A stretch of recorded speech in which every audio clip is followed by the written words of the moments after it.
In this unit, we're going to take a closer look at alkane conformations and one way that we can use to draw the different conformations of alkanes on paper, and that's referred to as Newman projections.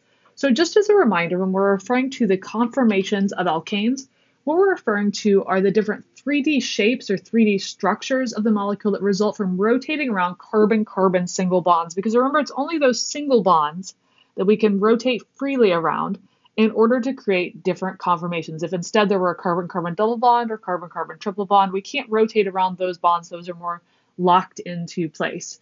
So we're going to be looking more closely at these different alkane conformations and how we can go about drawing those on paper. One way to go about drawing them on paper certainly would be to use ball and stick models and just pretty much draw those out on paper like we have shown here. And what we can show using these ball and stick drawings is that we can rotate around the carbon-carbon bond that's shown in red here. And as you can see, the arrows here indicating a clockwise rotation around that bond. So we're rotating just the atoms that are in front there in the bond. And if you have a molecular model, you can show how you can rotate around this carbon-carbon bond clockwise, rotating just those atoms in front to come over to here so that the atoms that were here, here, and here in red stars end up here, here, and here by rotating around that carbon-carbon bond. While at the same time, the other atoms, the ones in back here, here, and here in blue, notice have stayed exactly where they were to start with. So we're showing the rotation around that carbon-carbon bond to show a different conformer by rotating just one of the groups that's directly bonded to that carbon. And particularly, we chose to rotate around the one in front. We could have done the one in back as well. It doesn't matter which one you choose there. Just the idea is that we're rotating around that carbon-carbon bond. Now, it would be pretty cumbersome, especially for a relatively complex molecule, to go in and draw these ball and stick models for a molecule of interest. And so we need a simplified way to represent the different conformers of a molecule. And those different the simplified way to go about drawing different conformers of a molecule that we're going to focus on is what we refer to as a Newman projection.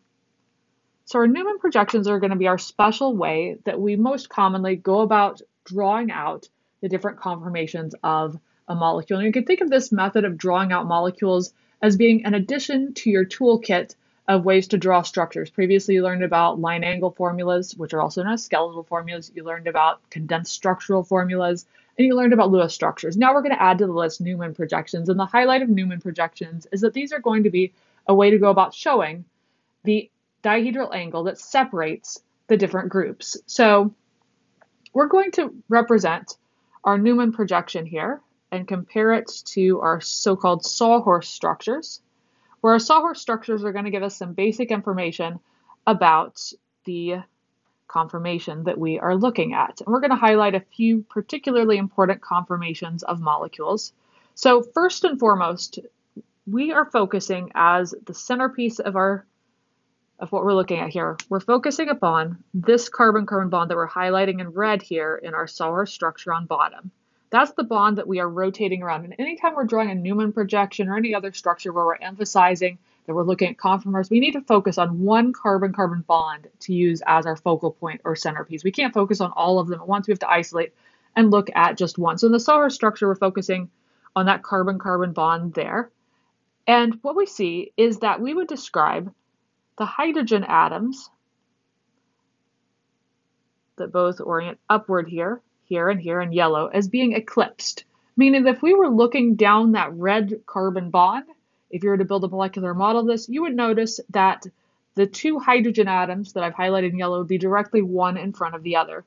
Similarly, in this so-called eclipsed conformation, this hydrogen in green and the one in back in green would also be eclipsed. They would be totally overlapping with one another, just as the word eclipsed means outside of the world of organic chemistry. Same thing with the blue hydrogen atom here, that would be eclipsed. And so how do we go about drawing the eclipsed conformation using something other than a sawhorse structure? Because the sawhorse structure is great for something as simple as ethane like we have here, but it gets pretty complex if we're working with something that has additional atoms. So the way that we can show the conformation that we're dealing with at that red carbon-carbon bond that we've shown in the sawhorse structure is we can use what's called a Newman projection. And in the Newman projection, the carbon-carbon bond that is our focal point is represented always by a circle with a cross in it, or a Y shape in it, and then a shape like that in back. So looking at the different Newman projections that we see here up top, what we can look at and match up with that general layout of a Newman projection is that in the Newman projection that we look at up top, we have that circle, and the hydrogen atoms, that circle represents a carbon atom. Particularly, that circle represents the carbon atom that is in back. So it represents this carbon atom right here down in your sawhorse structure. So that giant circle represents the carbon atom that's further away from you. And then what's directly bonded to that circle, so the lines that connect to that circle, so it'd be a hydrogen here, hydrogen here, hydrogen here, are always going to represent what's directly bonded to that carbon and back. So the 3 hydrogens that I put in yellow in my Newman projection up top correspond to the 3 hydrogens that I'm highlighting in yellow down in the structure in the bottom. So everything that ends, every line that ends at that circle is an atom that is directly bonded to that carbon and back. So the bond here in green, and here in green are all connected to that carbon atom in back that's represented by what I'm turning into now, a green circle. And that green circle is the same as the carbon atom that I've represented down below now as a green circle.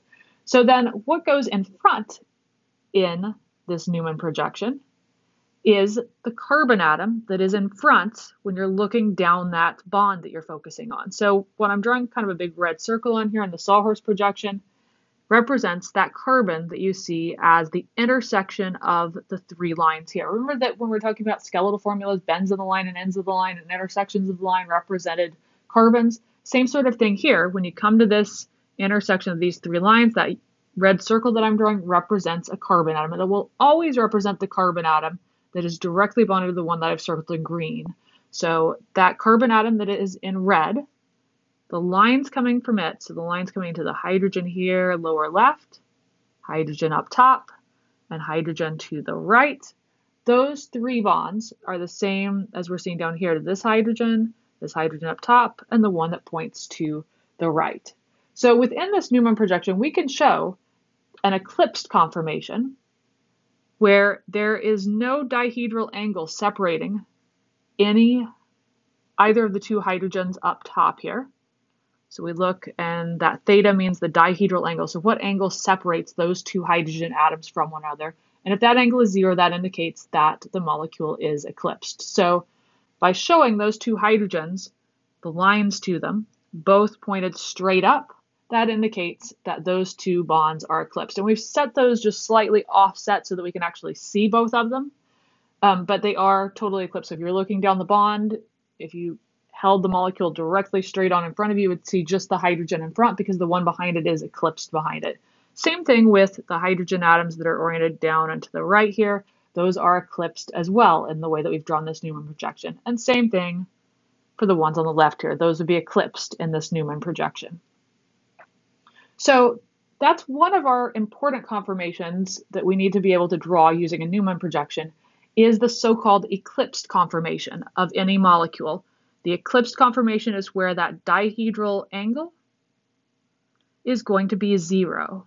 That will allow us to refer to this as the eclipsed conformation.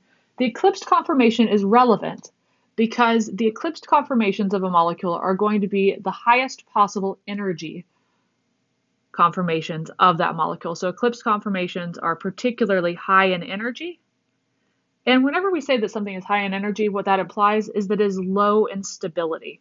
So the eclipsed conformation would generally be an unfavorable conformation because typically molecules like to be in a state where they are as stable as possible and as low energy as possible. And the eclipsed conformation is pretty much the opposite. The reason that it is really high in energy and destabilized relative to other conformations is due to what's referred to as torsional strain. So the eclipsed conformation really has maxed out the torsional strain. So it has maximal torsional strain.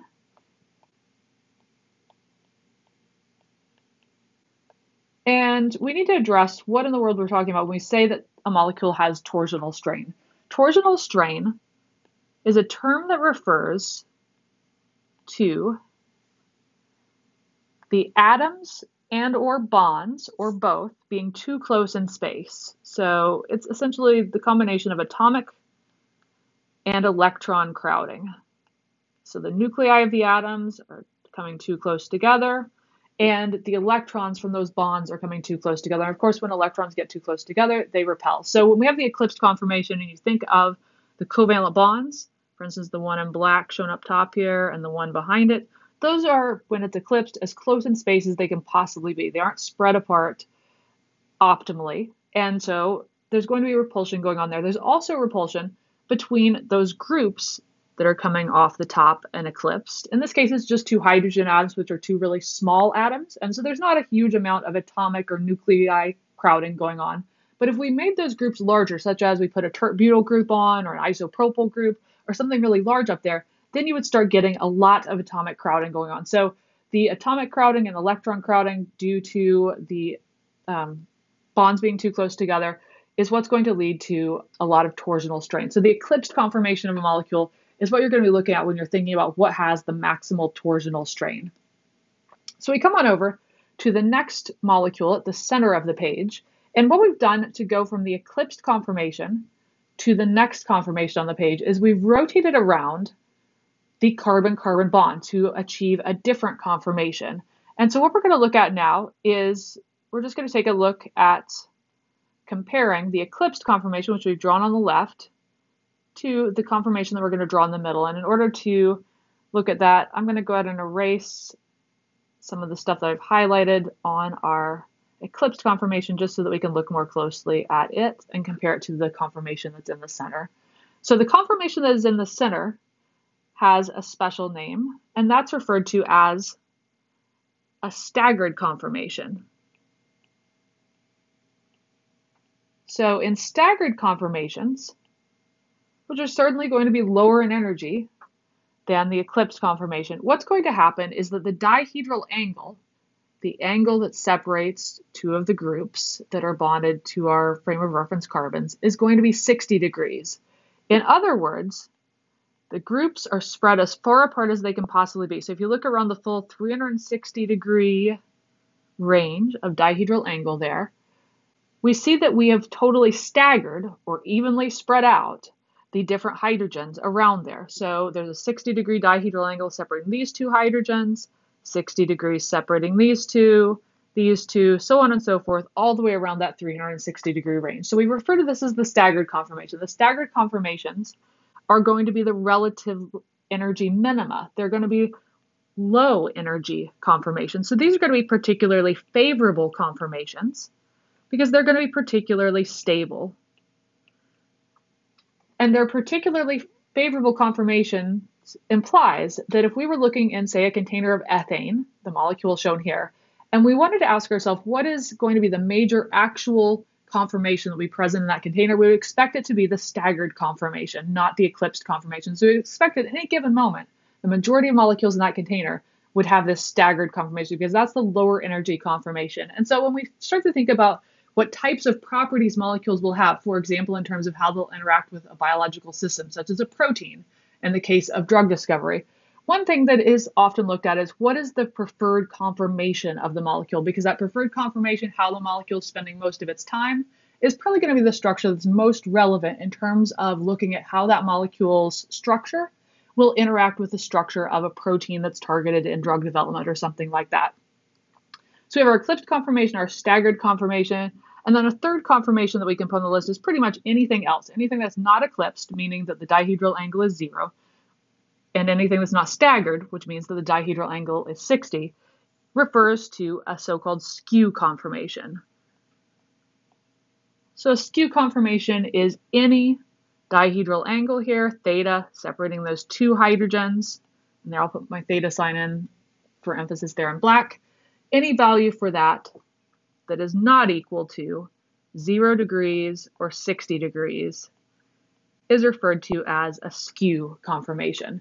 And the skew conformation is somewhere intermediate in stability and intermediate in energy between the staggered conformation and the eclipsed conformation. And you can see down below, if you want a different viewpoint on the staggered and skew conformations, you can see those as sawhorse structures down below. So you can see how in the staggered conformation, you have one of the hydrogens coming up on this front carbon here in red, and then the corresponding one in back is going down.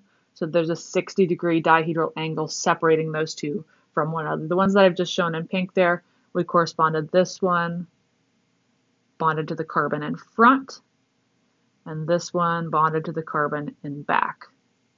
So we need to go about the process of drawing Newman projections of your own to represent the different conformations of molecules. And we're going to very commonly be drawing Newman projections for molecules that are in the eclipsed or the staggered conformations, since those represent the relative energy minima and maxima of the molecule. Those are going to be the ones that we typically use as the most common ones. So we're going to start with an example of drawing different Newman projections for butane.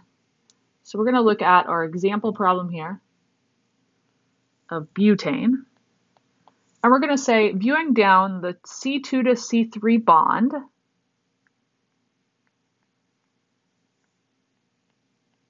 what we want to do is draw the lowest energy conformation of butane. So we're going to draw the lowest energy conformation, or the lowest energy conformer of butane. And when we say we're viewing down the C2 to C3 bond, that's setting our frame of reference up for our Newman projection. It's telling us which bond we have to focus on as our centerpiece in the Newman projection. In other words, which bond are we going to be using as this portion of the molecule, this big circle and that little intersection there between the lines. That's going to represent carbon number 2 and carbon number 3 of butane, since we're viewing down the C2 to C3 bond of butane. So remember that butane is just a 4-carbon chain. We haven't put any information in there about it having any branches. So when we say viewing down C2 to C3, we number our 4-carbon chain 1, 2, 3, 4. The focal point of our investigation here is going to be this bond right here, that bond between carbon number 2 and carbon number 3. So let's go through step by step the process of drawing a Newman projection on your own. So first off, to draw a Newman projection on your own, as a general rule here, we're going to show the first carbon of the frame of reference. And that frame of reference here is defined as the bond that we're viewing down, the C2 to C3 bond. So we're going to draw the first carbon of the reference frame like so. We're going to make pretty much a Y shape, where it's either a Y that's right side up, or alternatively, another way that you can do this is to put the Y shape upside down. So like so. And we want to spread the bonds here, here, and here equally apart. Same thing here, here, and here. Those bonds should all be equally spaced to help us represent that there is a 109.5 degree bond angle at that sp3 carbon there. So we're not changing the sp3 carbon bond angle, we're just rotating around the carbon-carbon bonds in the molecule. So that's how we'll show the first carbon of the reference frame always. So in the case of our molecule that we're focusing on, since we said we're viewing down the C2 to C3 bond, the first carbon of that reference frame that's there in the center would represent carbon number 2 of the 4-carbon chain. So if we came over to here, it'd be that carbon number 2 is right there. So it's always going to be that intersection between the 3 lines. What goes on the ends of the lines, here, here, and here, is going to be the groups that that particular carbon, carbon number 2, is bonded to. So this is going to be groups or atoms that are directly bonded to carbon number 2.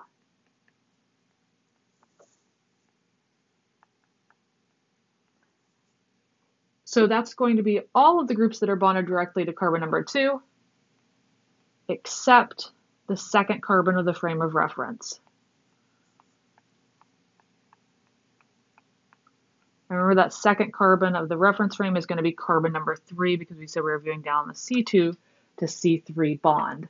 That second carbon of the reference frame, carbon number 3, is going to be what we represent as a circle that's going to be superimposed behind this Y structure that we're using to represent our first carbon. So let's go ahead and do this specifically for butane. And we can use either of those two Y-shaped structures, either the right side up Y or the upside down Y. I'm going to use the right side up Y, but it doesn't matter if you like to use the upside down Y, that's fine too. So directly bonded to carbon number 2 here of butane. So if we look at the structure of butane, CH3, CH2 at carbon number 2, CH2 at carbon number 3, and CH3. We're asking ourselves, what is directly bonded at carbon number 2 other than carbon number 3? So when we look at what this carbon number 2 is directly bonded to, we would say that it's directly bonded to the methyl group on the end, and it's directly bonded to the 2 hydrogens. So that's what we need to fill in here, and it doesn't matter where you fill those in.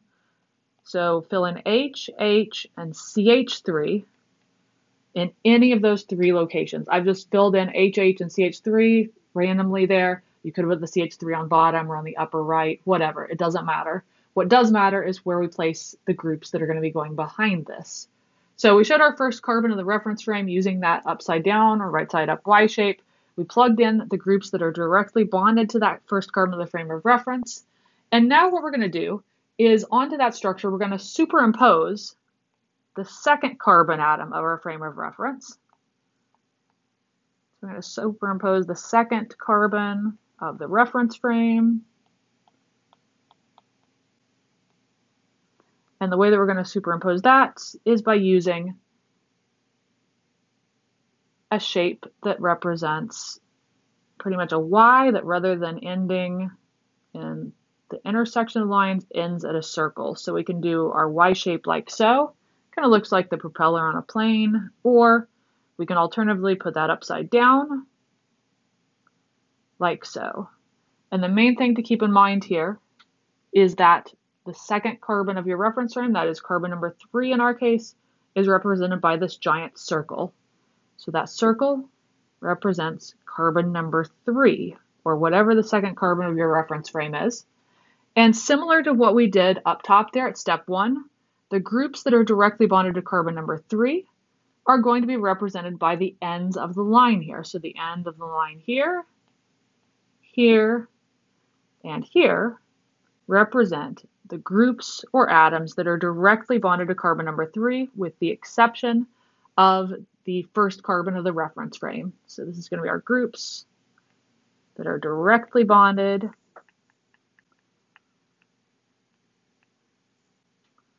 to carbon number 3,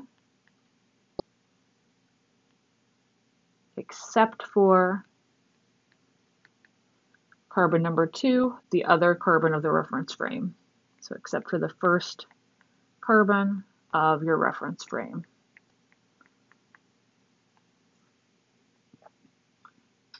So we can go ahead and draw out that for carbon number 3 of butane. So we'll go ahead and take a look at carbon number 3 of butane. That's this carbon right here in the upper left-hand corner of your screen would be carbon 3 of the chain.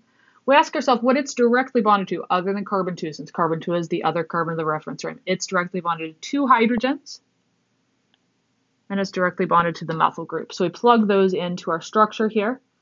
So I'll draw a circle, and then I'm going to go ahead and plug in my 3 prongs or propellers, and I'm going to plug in 2 hydrogen atoms and our methyl group.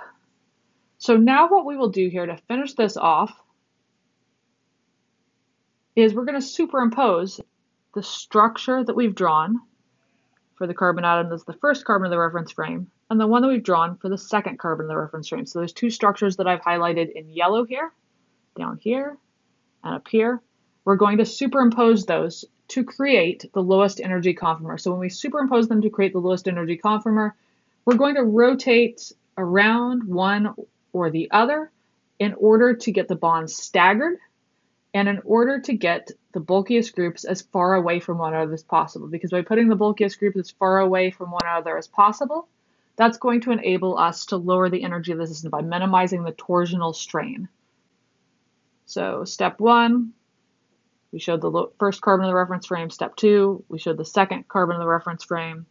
And we're going to superimpose that onto the first one. So I'm going to show this as two different colors. I'm going to show the carbon that was the first carbon in the reference frame in red in my final drawing, and I'm going to draw that in exactly like we did up top there.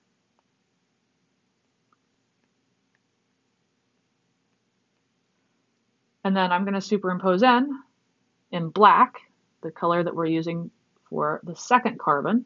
So the second carbon was a black circle.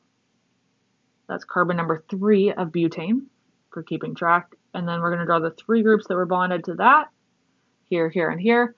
And that was a hydrogen, and a CH3. And in order to make this the lowest energy conformer possible, we want to put the bulkiest groups as far away from one another as possible in these 2 carbon atoms that are our frame of reference. So we're going to put the CH3 group on the second carbon of the frame of reference right here. And we'll put H and H right here. So what I did was I just took this set of atoms that was directly bonded to our carbon and back and plugged that in here in black.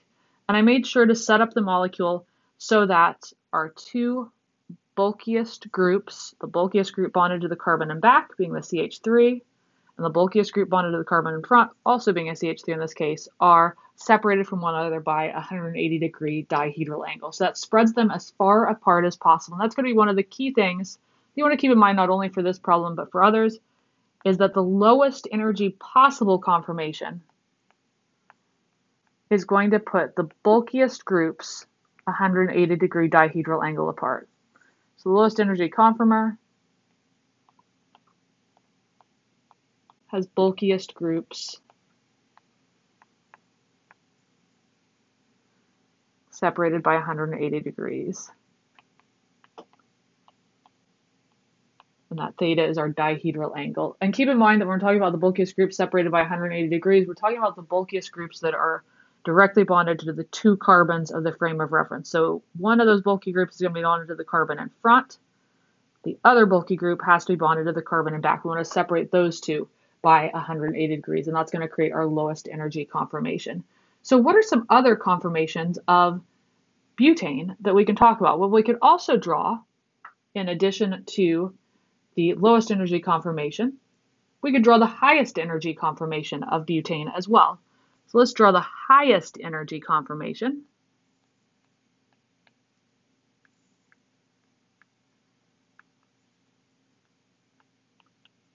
So we're going to draw the highest energy butane conformer relative to C2 to C3. So that's the bond we're focusing on again. So in order to do this, I'm going to start to take a few shortcuts here in my drawing habits, now that we're starting to get the hang of drawing Newman projections. And that is, I'm going to start by just drawing a template or a skeleton for an eclipsed conformation, because we know that the eclipsed conformations are the highest in energy.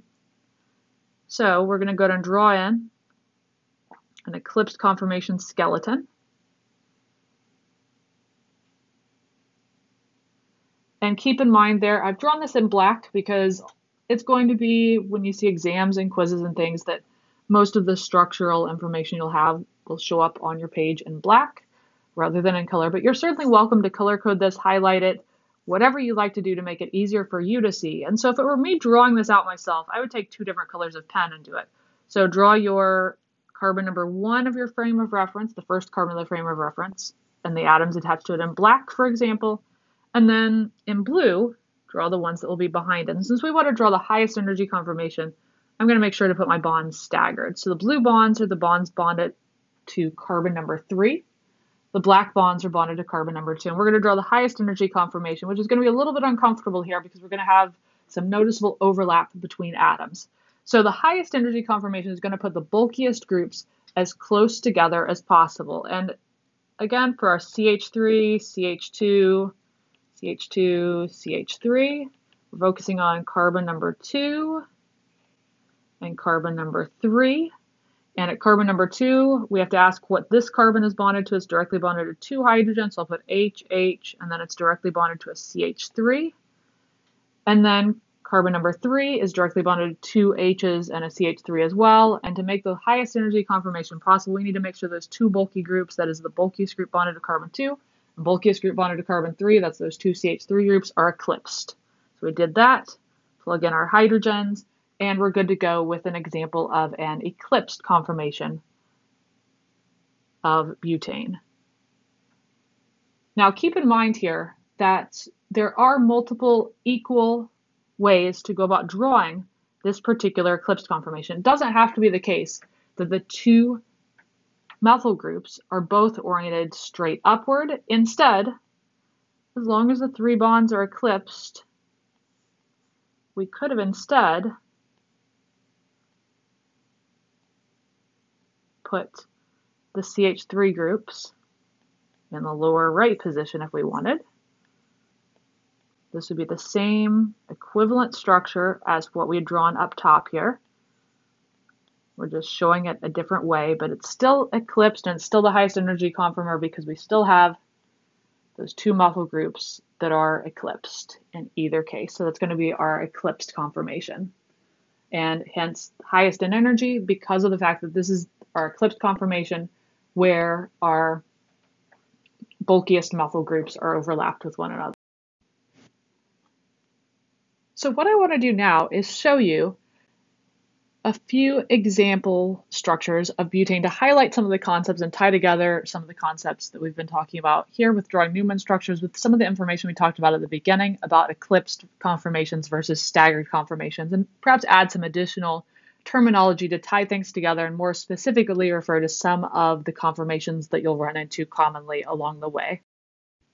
So using our example of butane, viewing down the C2 to C3 bond, we're going to illustrate now some of the important terms that come into play with conformations. So just as a review of a couple of the terms that you saw earlier in this segment, the example structures up top are all representatives of staggered conformations. And by definition, staggered conformation just means that the dihedral angle separating the groups bonded at C2 and C3 is 60 degrees. So this has a 60-degree dihedral angle, which we're putting as theta. So that's going to be the angle separating this hydrogen in black from the CH3 group in red, and so on and so forth. On the other hand, the eclipsed conformations are going to be the conformations that have a dihedral angle of 0. And all of the eclipsed conformations that we see are going to be higher in energy than the staggered conformations due to the fact that there's overlap of these bonds and more overlap of the atoms, which we refer to as steric hindrance. And so overall, the eclipsed molecules have more torsional strain, more strain due to the overlapping of atoms and the overlapping of bonds. So as we look at the staggered conformations, there's not just one possible staggered conformation. There's actually 3 different staggered conformations relative to viewing down the C2 to C3 bond. The first of these staggered conformations on your far left is the most stable conformer of all for this particular molecule.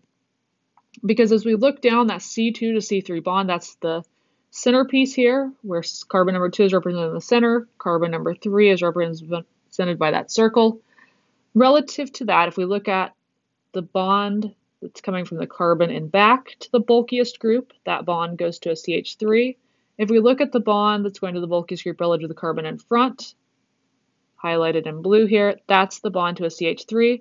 Those two bulkiest groups are separated by 180 degrees, and so therefore that is the lowest energy possible conformation because it puts the groups the bulky groups as far apart as possible. There is a special name for this lowest energy conformation that puts those two bulky groups as far apart from one another as possible, and that special term, which you should be aware of, is this is referred to as the anti-conformation. So the anti-conformation is the staggered conformation that is lowest in energy because it puts those two bulkiest groups, the bulkiest group bonded to the carbon at the front of the frame of reference and the bulkiest group bonded to the carbon at the back of the frame of reference, 180 degrees apart from one another.